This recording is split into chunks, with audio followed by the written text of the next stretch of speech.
Bienvenue à Château-Arnoux Saint-Auban pour la deuxième course de cette finale du 10e Grand Prix de vol en planeur. René, tu déclares déjà quitter le groupe des 0 points? Il le faut. Tous ceux qui ne l'ont pas annoncé auront à payer un coup.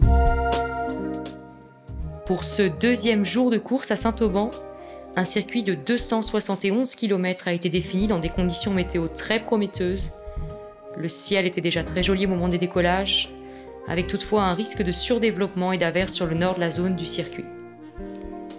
Un bon départ pour tous les concurrents, limité à 1800 mètres d'altitude, pour se diriger vers le pont des Guines, premier point de virage situé à la sortie des gorges du Verdon, qui se jette dans le magnifique lac de Sainte-Croix.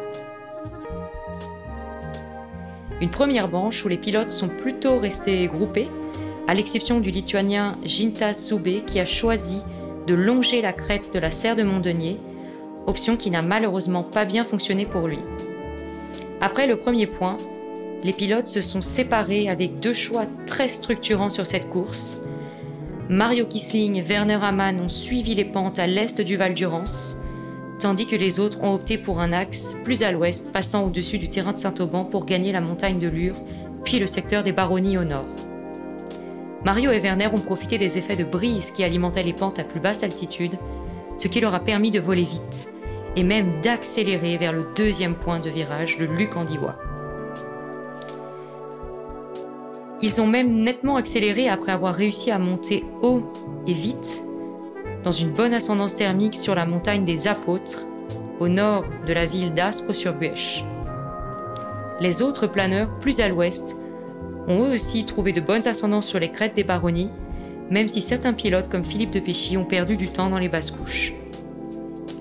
Au deuxième point de virage, Mario et Werner avaient encore creusé leur avance et ils ont repris leur bonne ascendance sur les Apôtres en se dirigeant vers la ville de Gap, troisième point de virage de ce circuit.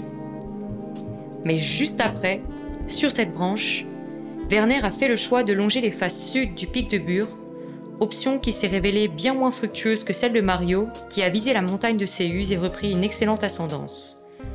Ce mauvais choix l'a forcé à virer le troisième point assez bas, contrairement à Mario qui a pu virer bien plus haut et plus confortablement pour ensuite revenir directement vers le thermique des Apôtres sans faire de grands détours.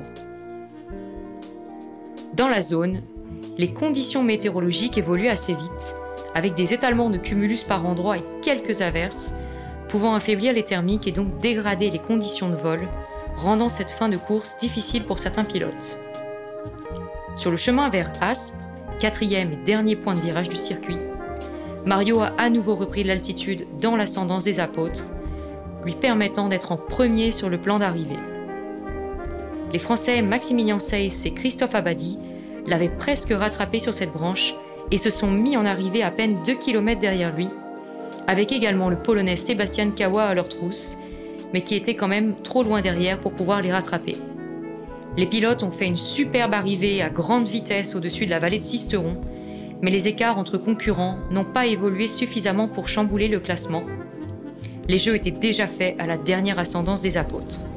Mario est arrivé le premier à Saint-Auban, remportant 2 jours de suite ses courses de vitesse dans ces conditions fabuleuses que nous offrent les Alpes du Sud.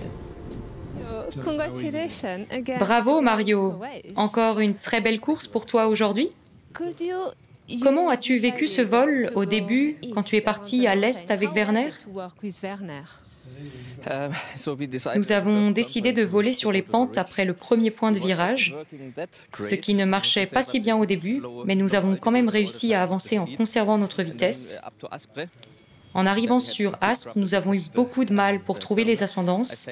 J'ai eu l'impression qu'il y avait même un faible vent du nord venant du pic de Bure, perturbant un peu les thermiques. Heureusement, au bout de 3 à 4 minutes, nous avons trouvé une ascendance à près de 5 mètres par seconde, ce qui nous a ensuite remis dans la course.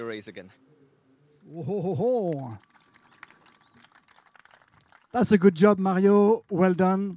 Don't drink too much, or drink too much maybe.